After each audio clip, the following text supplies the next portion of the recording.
Welcome to this week's episode of the Evolve to Succeed podcast. Our guest this week is James Benson-King, the biking Viking. During the course of the conversation, I'm sure what we're going to hear about is some childhood adversity from a health perspective that James had, how he then had a successful corporate life but led to him wanting a life of adventure. And we'll learn a little bit about the adventures that he's been on and the stories and lessons that he's taken away from those adventures that could relate to us in everyday business life. I really hope you enjoy this episode of the Evolve to Succeed podcast. And of course, if you do, help us by subscribing, liking and reviewing the episode. Thank you. Welcome, James, to the Evolve to Succeed podcast. Thank you for having me, Warren. It's a pleasure to be here. So really looking forward to our conversation. Clearly, the core of our conversation is going to be about the adventures you've been on and perhaps how some of those lessons that you've learned through those journeys relate to business and business leaders can take into their own world. But really keen also, clearly, to get a bit of your own story. And from what I understand, your early life had some setbacks where you had a heart condition. Yes. And I'm just keen to kind of understand how those early years of your life kind of have impacted on your ability to be more resilient and where you are today. So maybe just give our listeners a bit of an insight, James. Perfect. So my background as a kid, I was diagnosed with a heart problem when I was 7 years old. I was at I was at a bus stop with my dad and just, as a kid does, just started complaining about, something that was going wrong, which normally a parent might just wave away. But my dad had a similar heart condition. And so he was immediately hopped on it. I went to the hospital that day and got the diagnosis a few weeks after that. So they first tried to operate a few years later when it was on my 8th birthday. Okay. And it was unsuccessful. They said it was too close. Potential ramifications were too bad. So it got put on hold until I was 16. Okay. And that was when I moved down south from Crewe and had the operation just before my 16th birthday. Okay. And that one was successful. Good. So a few years after that, I dealt with they called them phantom symptoms. So my body was just kind of used to having these palpitations. And occasionally it took me 2 years to get used to my heart rate being normal. So I'd been on beta blockers for so long that I'd never really felt my heart rate go above kind of 140, 150. Wow. So I was playing rugby at the time, and every now and again I'd have these kind of episodes. And ever since then, I'd been looking for a way to give back to some of these charities that helped me along the way. Okay, and that's led to some of these adventures. But what impact did that have on you? I mean, obviously you live a very physical life now, as our listeners will come to learn and hear. But was it a very kind of sedate kind of childhood as a result? Do you think that has pent up some of this energy in you to be more adventurous? It's definitely impacted me in two ways. The first few years after I got diagnosed, the hospital told my mum and dad I couldn't do any physical activity. So they said, take him out of sports. So I dropped football. I dropped all these club sports that I was interested in. And my mum and dad just kind of saw me sheltered and kept up. And after 2 years, they were like, look, this isn't, what life is this? Yeah. He's not doing normal, nothing. Yeah. No. And so in the end, they decided to let me risk it. And so it's kind of instilled this part within me that I kind of knew what I was doing was a little bit dangerous and would trigger some maybe negative experiences, but that's what life is for. And so I always had this kind of push myself, even though I know that it's outside my limits sometimes. Okay. And it did lead to, I did have episodes in the middle of rugby games, in the middle of football matches, but it's just something that I learned to deal with. Wow. And then the second thing is kind of this underarching reason, which I think has led me to the adventurous side, which is it often scares me more not to do something than to actually do it. And I think about how I'd feel in 5, 10, 15 years if I didn't do it. So is that a fear of missing out? A massive one, I'd say, yeah. And I think subconsciously somewhere in my childhood, I knew how dangerous a heart condition was. My dad almost died from his. And so there's a little bit in there that's like, let's make the most of this. Yeah. Wow. And I'm so brave from your mum and dad to let you loose in that way. Yeah, yeah. What do they think now of you and your life of adventure? I'm still making them worry. We'll put it that way. That hasn't changed. Yeah. My dad, less so. My dad's very calm and chill. So he'll, whatever you need to do, he just, before any big trip, he tells me, remember, you're not invincible, because I do think there's a part of me that thinks I'm invincible, hence why I run off and do these things. Yeah. And my mum worries regardless of where I am. That's what mums do, isn't it? Yeah. Definitely. But you didn't clearly leave school and go straight into this life of adventure. You went to university, you had a corporate kind of career at JP Morgan, a successful one at that. What was the turning point? Was there this moment of realization that that wasn't what life was going to be like for you?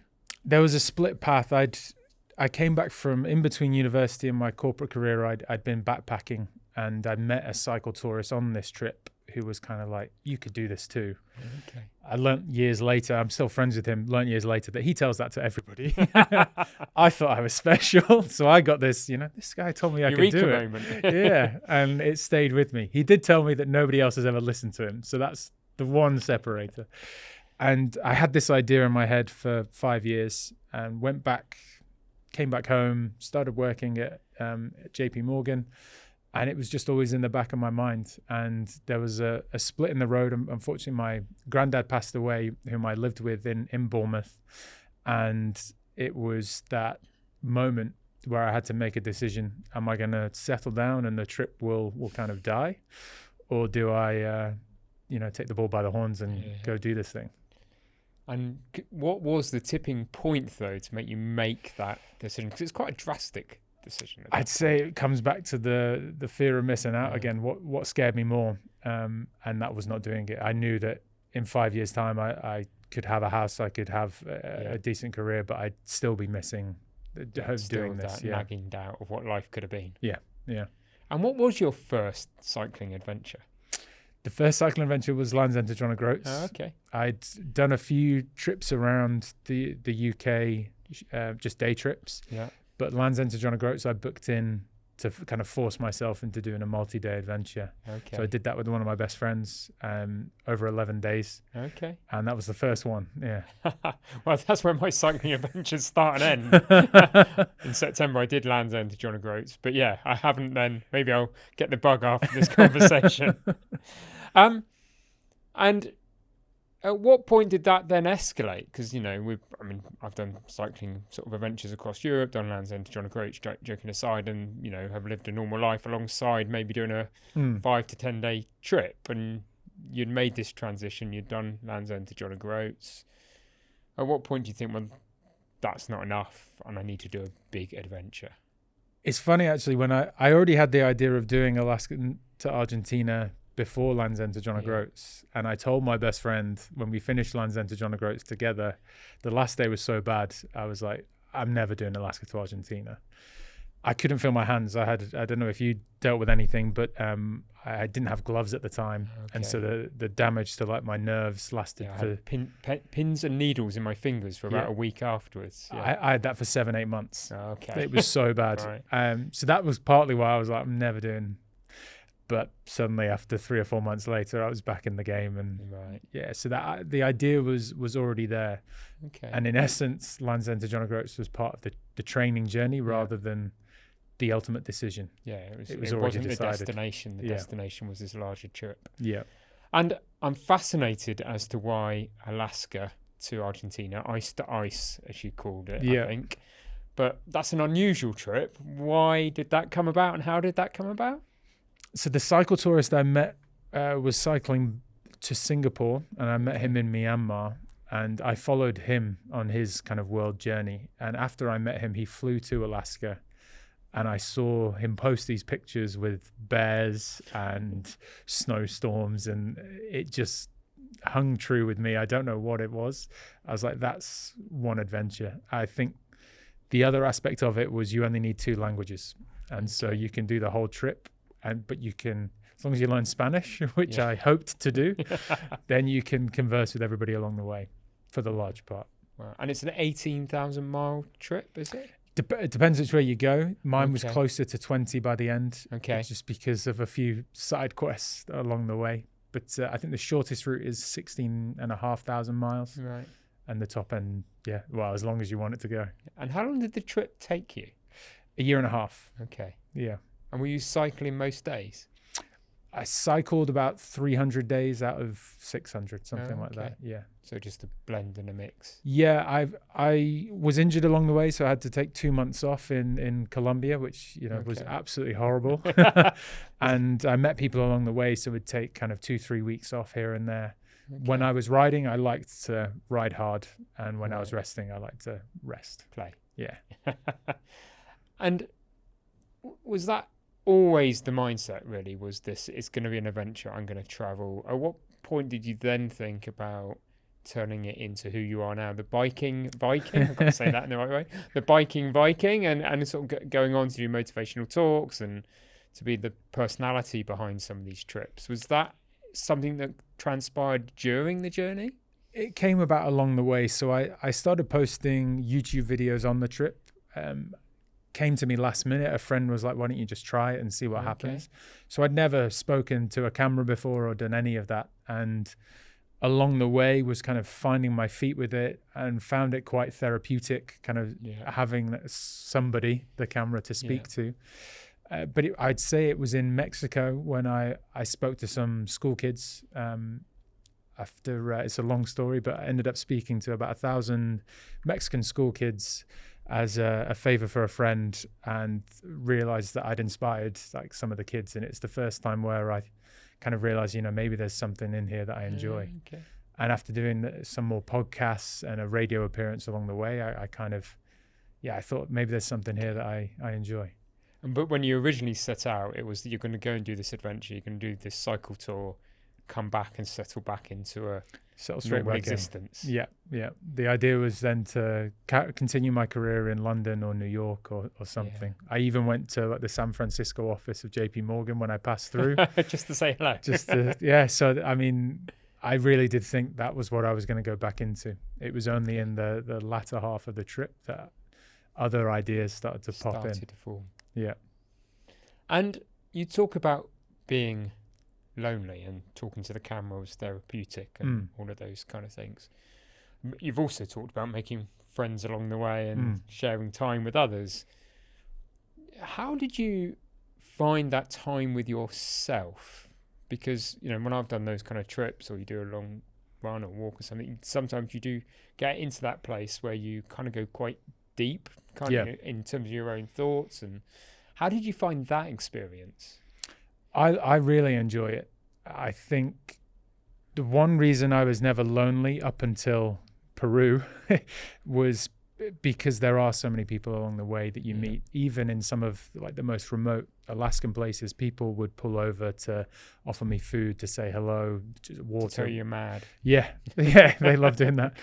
And so I would never say I was lonely, but that time alone on the bike does let you go deep within you.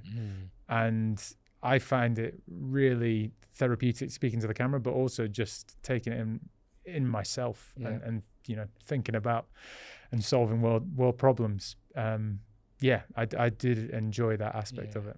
That, I must admit, it's one of the things that I enjoy, if I just get out on my bike, but on those longer trips, is that kind of calmness that comes over you nearly, and that ability to reflect that you don't always get in everyday life, do you? No. I don't know if you find this as well, but I have the most creative ideas sometimes when I'm absolutely like dog tired, and just because your mind can kind of go anywhere, and then all of a sudden you're like, oh, there's an idea.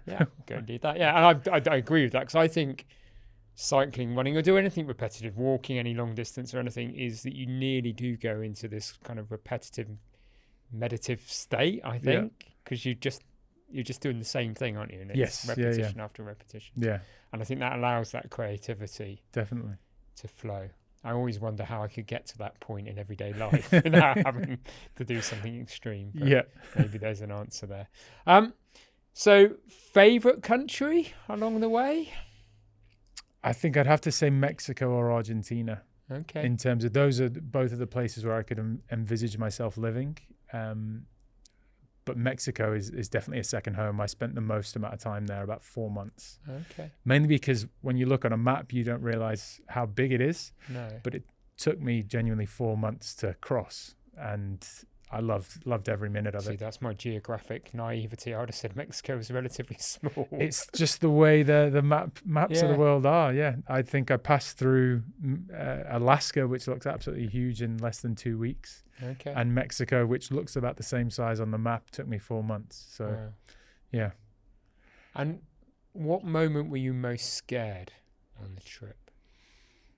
There was a moment in Belize. So Mexico on paper everybody had told me to be really, really scared, really vigilant. And there was one particular day where I ended up being in the middle of a cartel lockdown, as El Chapo's son had been captured by the Mexican government. Okay. And I found myself within 10 kilometers of the cartel stronghold unknowingly. And passed through I passed through a roadblock where they'd exploded cars and felled trees, and I was kind of lifting my bike over these things, but somehow never felt truly at risk, because I knew even if the cartel saw me, I'd heard from others that they're not bothered in cycle tours. They know you're not a risk. But when I entered into Belize, there was a different energy in the air. I couldn't quite put my finger on it. And there was one particular night where I was trying to camp down by a riverbed and was chatting to this local guy, and, said, is it safe for me to camp here? Just a fairly normal question. Most people that I'd encountered on the trip so far would just say, yeah, it's fine. It's a river in the middle of nowhere. And this guy told me to leave now. He's like, do not camp here, and was like almost kind of pushing me away. It was about 6 p.m. So I got back on my bike, and there was a nearby Mayan village. That was the closest thing I could see. So I kind of cycled over to there and just asked if I could camp with this family.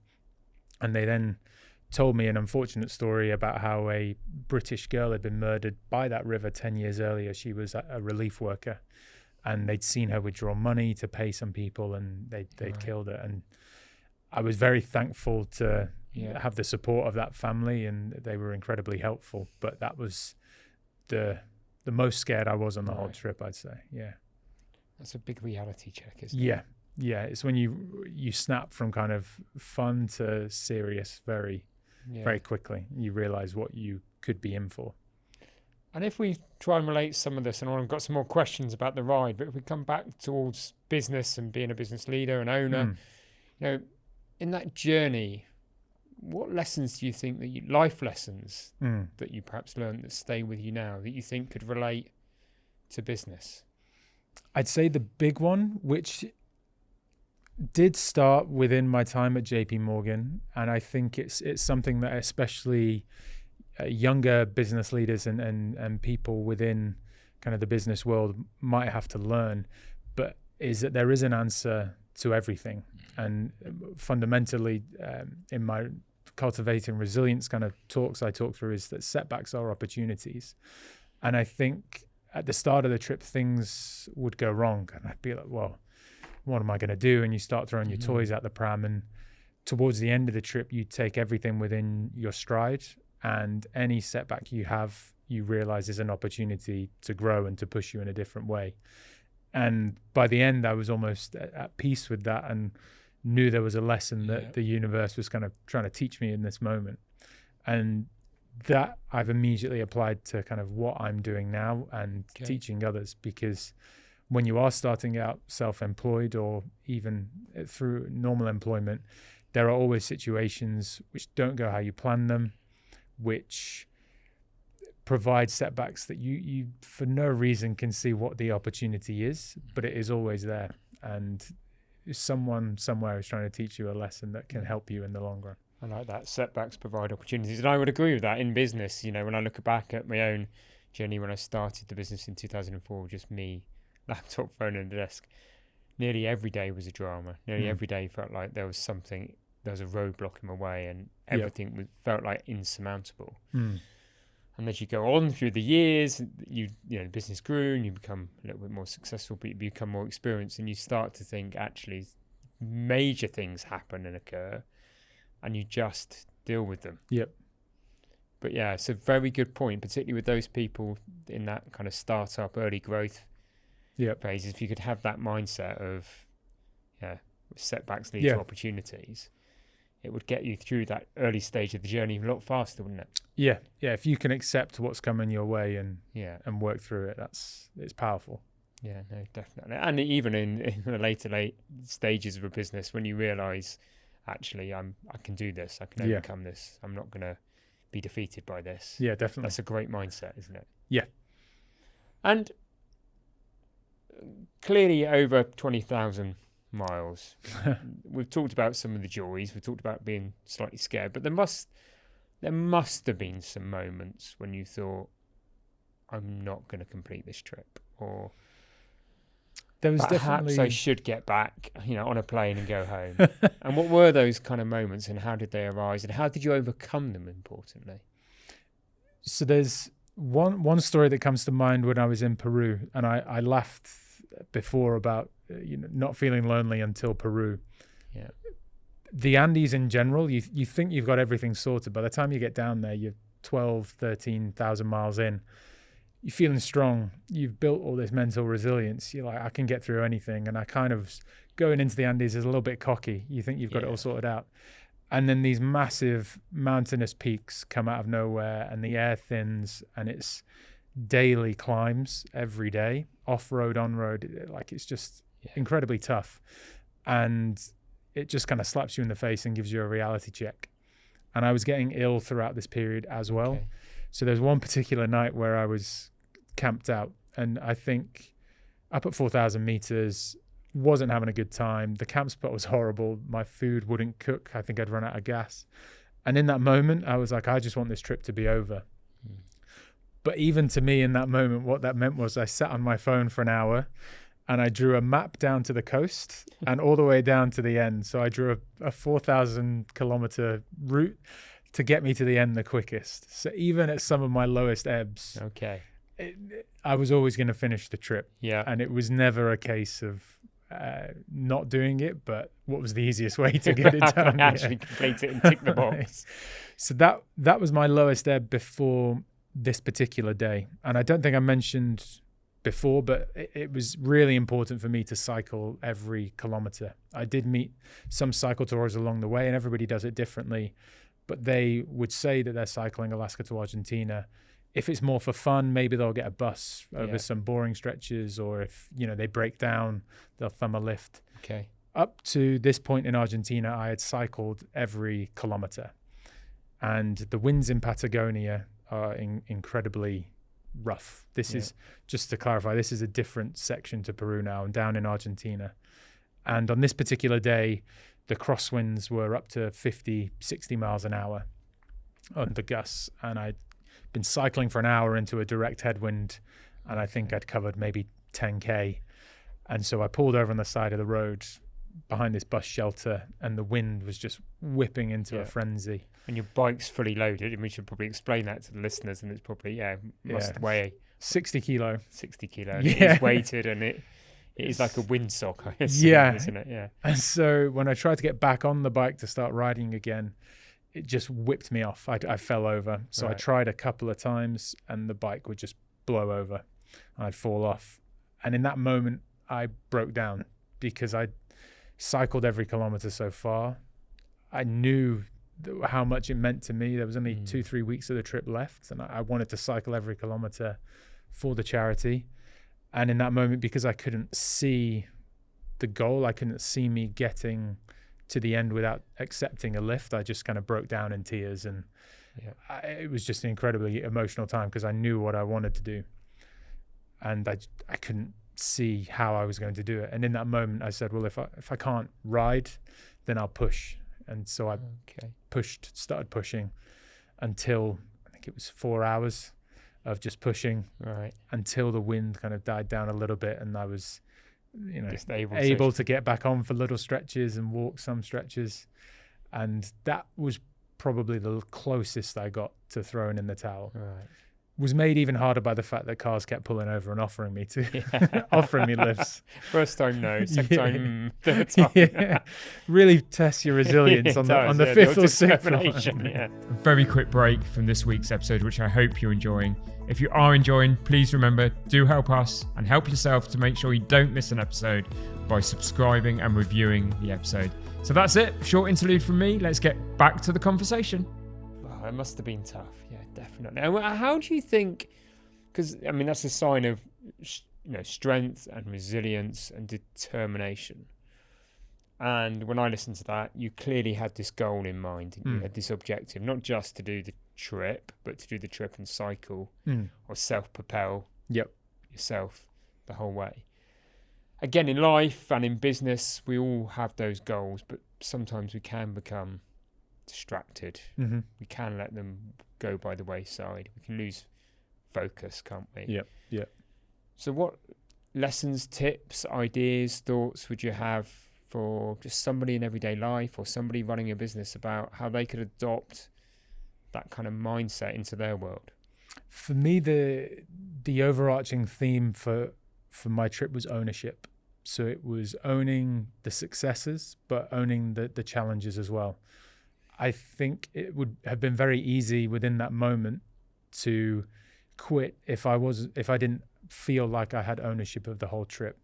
It's very easy to complete a continent and enjoy the fruits of your success, but when it comes down to 60-mile-an-hour headwind, can you own that challenge and do you care enough? Are you emotionally invested enough to push through that? So life and business will offer these challenges, and if you have ownership over your goal, then I think it allows you to push into these darker places and push through. Whereas if you don't feel like you have ownership over that, you're not empowered to take on some of these big challenges. So ownership for me is definitely a big one. It's something that when I worked at JP, I would try and instill in my staff, because a lot of the time they may have a goal, but if it's somebody else's to handhold for like part of the process, they would feel like, I don't need to talk to them. I don't need to own that communication. It's like, well, they don't understand the impact they're having on you. You need to own that communication with them. You need to take the goal to them, not necessarily handhold them, but make them see your point of view, understand what needs to happen in order for you to succeed. Because if you don't own every aspect of your goal, all of the challenges, all of the setbacks, then achieving it will become harder and harder. So the other thing I think of within my head is like flipping that switch.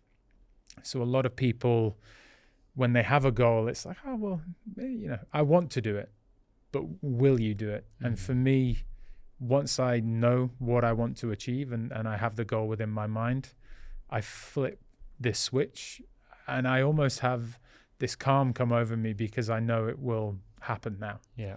And so it doesn't matter what comes my way. Everything will get done because I've already flipped the switch. So it's going to happen. I love that, ownership and flipping the switch. But part of that, and clearly you're really good at this, is really defining what that goal is. Because so many of us in life maybe, and again in business, set objectives, but we don't really think enough about what's that goal going to be? What's it really going to mean? What's it really going to take?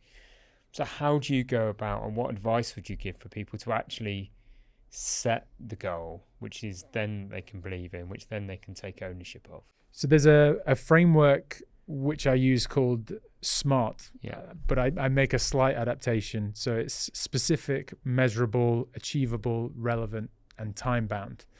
I don't necessarily believe in the achievable because sometimes you never know what's achievable until you try.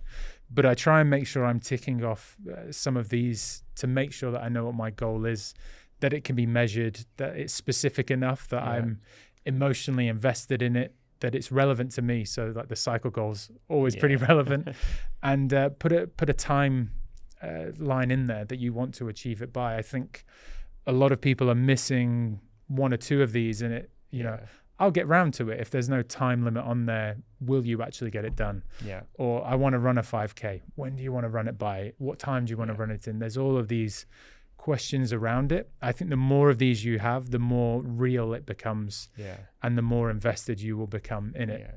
Because it is about, as you've already said, about becoming emotionally invested in. So it really means something here, doesn't it?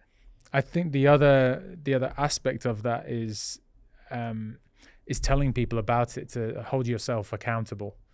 And it's one thing that I do often too early and sometimes to my discredit, but I tell everybody and anybody the minute I have a goal. So in 2018, when I met the cycle tourer Yeah. who introduced this idea of the trip to me, I lived in Australia at the time, and I was telling everybody that I was going to cycle this trip. So 5 years before I even set off, Yeah. I was telling You're everybody. committed. Yeah. And Or I'm committable, maybe.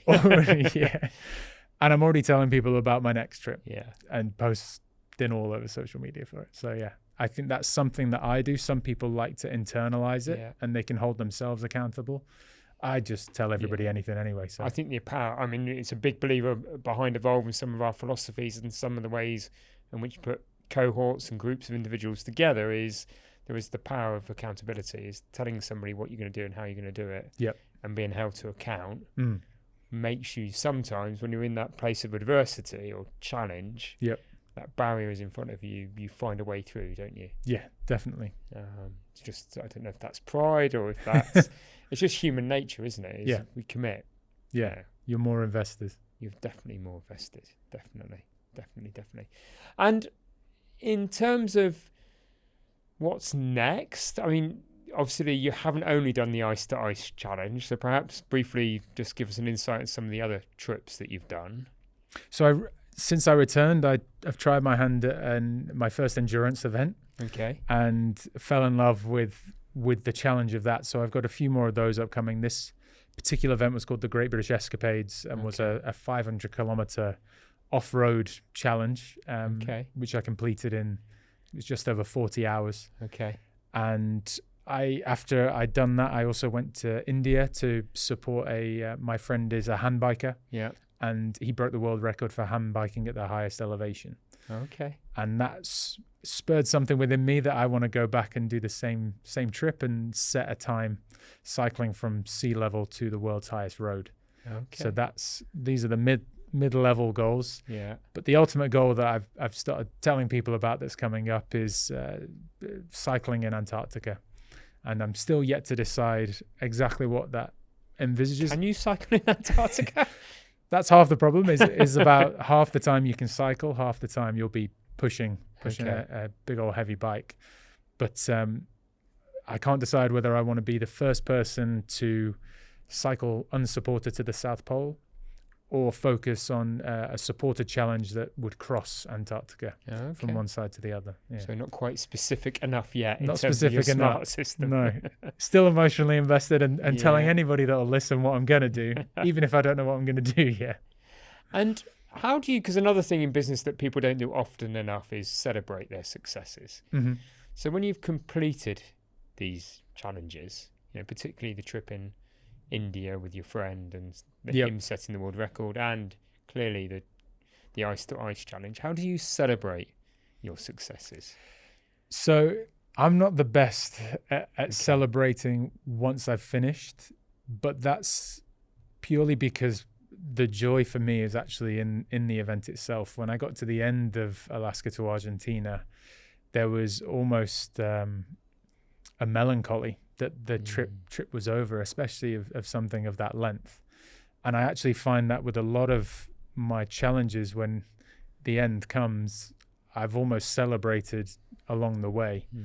It's also because it's my favorite word at the moment, and I love teaching people about this. It's a phrase called chunking.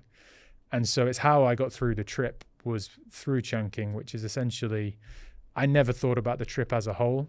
I would always think about it in terms of almost like one Land's End to John O'Groat. Yeah. So where's the next city? And I plan through to there and don't think about anything afterwards. Okay. And what you get is these mini celebrations along the way where once I've completed that chunk, I'm happy. I have I have a beer or a nice meal, and then I start planning for the next one. And I think what eventually happens is when I get to the end, there's no more chunks left. Yeah. And so I'm almost, I can't celebrate because there's no more planning left to be done. No more planning to do. Yeah. And but I've celebrated along the way. You celebrated along the way. But that chunking's I like the term chunking because again, we often talk about to people in business about, you set that kind of audacious goal, but okay, what's the first step you're going to do? Yep. And where do you know, on this journey that might take a number of years, where are the stopping points? Yeah. And that's a way of chunking, isn't it? So I like that. But do you think, having you just said that, do you think it's the planning that you enjoy in the sense of anticipation? or the journey itself? I think it's the journey itself. And I think the planning is knowing that the journey's to come. Okay. And so you are anticipating the fun you're going to have. I do enjoy planning as well. I think it's all of it. Yeah. Okay. And I think it's just knowing at the end of the trip that, yeah, I mean, don't get me wrong. After the end of that trip, I was feeling every emotion on the board. There was nothing I wasn't feeling. So some of it was melancholy, some of it's joy, pride. Yeah. It's just the last few days were kind of a whirlwind, and I didn't know which way was up or down emotionally. Yeah. But I still celebrated a little bit. We had like some nice Argentinian food. But cool. Perfect. And how do you then adjust to everyday life again? You know, we all go on holidays, we all have these experiences. You might go on a mini adventure, but actually, you know, we might take a few days to adjust. How long did it take you to adjust to being back in the real world? I think it took me about 4 or 5 months to get used to it was more being in one place. Okay. And I think, unfortunately, the only way to get used to it is time. It was incredibly difficult on some days where I knew that I'd been trying to set up my business at home, and then maybe I'd gone to the gym and maybe the shop, and knowing that all of that happened within like a 5-mile radius of my house. And I just, sometimes by the weekend, I'm like getting itchy feet. Yeah. Let me out. Yeah, sometimes I just get on the bike on the weekend and ride until I felt like I'd scratched the itch a little bit. And some of that comes around to planning. So it gave me a great amount of solace when I first got back, knowing that I had my trip to India to support my friend upcoming, and that within a couple months I had a mini adventure to kind of plan for. So it did help with that adjustment, knowing that something else was there. Yeah. And we've had Alistair Humphreys on this podcast, who talks about, you know, cycled around the world. Yep. Talks about micro adventures and that importance of having adventure in your everyday life. Yep. Which is a great philosophy to have, isn't it? Yes. How would you advise everyday people to bring a little bit of adventure into their lives? It's really funny, actually. I've been working on a kind of concept at the moment, and over the last few weeks I've found myself becoming normal, not doing things that scare me. And that's the phrase I've got is, remember to do things that scare you, kind of maybe not once a day, but once a week, and push yourself outside of that comfort zone. And I hadn't done a mini adventure in a while. I had other priorities at the moment. And a few weeks ago, I went for my first, just an overnight bikepacking trip. And I was riding through the New Forest at kind of 10 p.m. and a deer jumped in front of me. And I would just... It's quite frightening when that happens on a bike, isn't it? Yeah. Somebody told me there might be a jaguar in there, actually. And that made me think of it harder. But my heart rate just went through the roof. And I was like, okay, this is what I've missed. Okay. And I realized that there's a few things myself that I'd just been kind of holding back on because they scared me. And I think sometimes you got to remember you got to jump in with 2 feet sometimes. And it doesn't have to be physical things. The things I've been holding back on are to do with kind of work. And I'm just like, oh, that's a bit too close to outside of my comfort zone. And that one experience, doing something physical, then led me to do something that scared me in the workspace. So the two can kind of propel each other together. And definitely, and I suppose we spend a lot of time, don't we? And so we should focusing on what our strengths are. And actually some success comes from focusing on the things that you're good at. But we should focus on improving our weaknesses as well. Yes, yeah, definitely. Or the things that scare us, or the things that are outside of our comfort zone. Yeah. So we've talked about the ice to ice trip. We've talked about Antarctica. When do you hope to make that trip? If I get funding in place, it will be November 2026. Yeah. Right. I've got 2 winters of Arctic training coming up in order to be insured. They want to know I can survive, funnily enough. So this January and next January, I will be doing some Arctic training in Sweden. Okay. And then once that's all cleared, I'll be flying out in November 26th. So what does Arctic training consist of then? Essentially making sure you can be safe in the snow. Okay. So I throw myself in at the deep end. I've never ridden or camped in the snow. Yeah. So rightfully so, I need to go and do some training. But I think they show you survival skills, how to set up camp and things like that. And it'll give me a chance to test my fat bike in the snow for the first time. Right. But you can't wait, can you? Oh, I'm buzzing. Yeah. Definitely. Ready to jump in. So, as I say, we've talked about the Ice to Ice Challenge. We've talked about Antarctica. We've talked about kind of just you in general and some of those things that you do in everyday life. But, how have you made this work for you then? Because obviously you've decided you want this life of adventure. You want to challenge yourself. But how are you making that work at a practical level in terms of paying bills and all of that kind of thing, James? I'm chasing the dream at the moment. So I have an agreement with my parents that whilst I chase this dream, I can live at home. Okay. So I'm very practical. I've given myself a year. I have regular check-ins with them to make sure they're still on board with this. They're your accountability partner. Yes. Yeah. Definitely making sure I'm held accountable.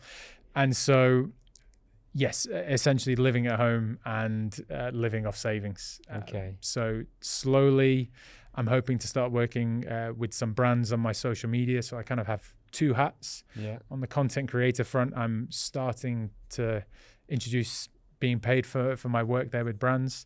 And on the other hand, event speaking and being paid to go and speak at corporates and teach them some resilience and how to achieve their goals. Brilliant. Fantastic. And we've talked about resilience. We've talked about goal setting. Is there any other one piece of advice that you'd give because of the things you've done, the experiences you've had, that you'd give to somebody in business? I think positive mindset is one of the things that carried me through. It sounds quite cliche, but sometimes just telling yourself you can do this, or something as simple as I would tell myself this on the bike most days, I am strong. Yeah.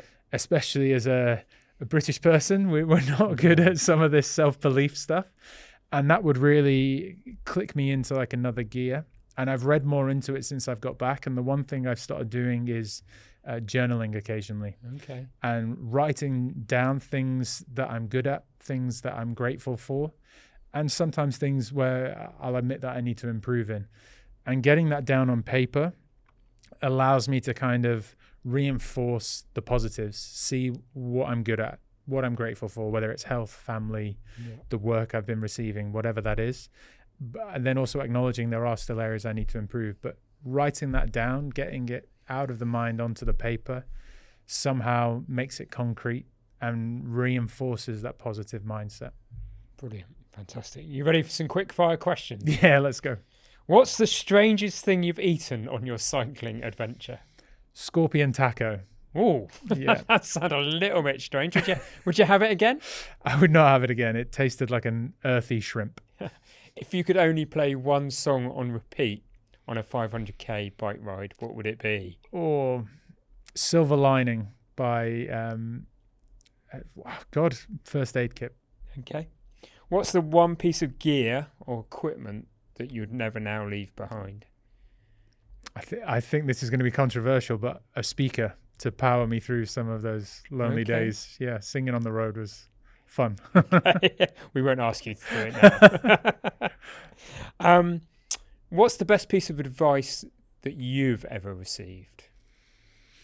I didn't personally receive it, but it's one of my favorite quotes by Reinhold Messner, which is, I like those that do, not those that talk. And I think a lot of people along the way told me, they wanted to do a trip similar to me, or they had an idea of doing this. Yeah. And it really, even though it wasn't given to me personally, it really embedded within me. It's like, do things. Don't talk about them. Don't talk, do. Yeah. Perfect. And if you could cycle anywhere in the world right now, we could transport you Star Trek-esque somewhere else in the world, where would it be and why? We'll rule Antarctica off because that would mainly be monetary. I'd be like, transport me there. I would go back to the Huascaran route for a day in Peru. Okay. It's potentially my favorite couple of days on the trip. So you're cycling up these massive switchback roads all the way up to 5,000 meters, and you have these insane views over the highest peaks in Peru. Incredible. Yeah. Brilliant. And one book that you've written that's had most impact on you? Funnily enough, Extreme Ownership by Jocko Willink and Leif Babner. Yeah, okay. So when I read that whilst I was in Australia, that's where this idea of ownership came from and instilled within me, I'd say. Fantastic. You'll be relieved to know that's the end of the quickfire questions. We always end the podcast with this one question around success. Mm-hmm. So what's your personal definition of success, James? I think success for me is, I won't say the word happiness, but I'll say joy. I think one thing I learned on the trip is that I thought at the start of the trip, now I will be happy because I'm on the trip of a lifetime. And I realized that life, the happiness scale of life, it doesn't matter where you are. If you have all the money in the world, it's a scale. And so you still have highs, you still have lows. And so I have this idea of, instead of aiming for happiness, the word for me is joy. And I think success for me would be having a joyful life and finding joy in little things and big things. And yeah, and in terms of that, I consider myself successful now because I already have that. So, yeah. What a beautiful definition. And if people want to learn more about the Biking Viking, where can they go? How can they contact you? So I post as at Biking Viking Rides on Instagram and YouTube fairly often. If you're interested in event speaking, www.bikingvikingrides.co.uk. Perfect. Yeah. James, thank you for being a wonderful guest on the Evolve to Succeed podcast. Thank you for having me. It's been a pleasure. So, as somebody that likes to get out on his bike, I'm now very envious of James's life. It's made me stop and think about what my next personal challenge may be. But I hope it's also made you stop and reflect and take away some of those really core lessons that James shared with us during the course of that conversation. There was so much to take away. So I really hope you've enjoyed this week's episode of the Evolve to Succeed podcast. If you want to find out more about Evolve, then please do go to evolveadvisory.co.uk and please do rate, subscribe and review this podcast. See you soon.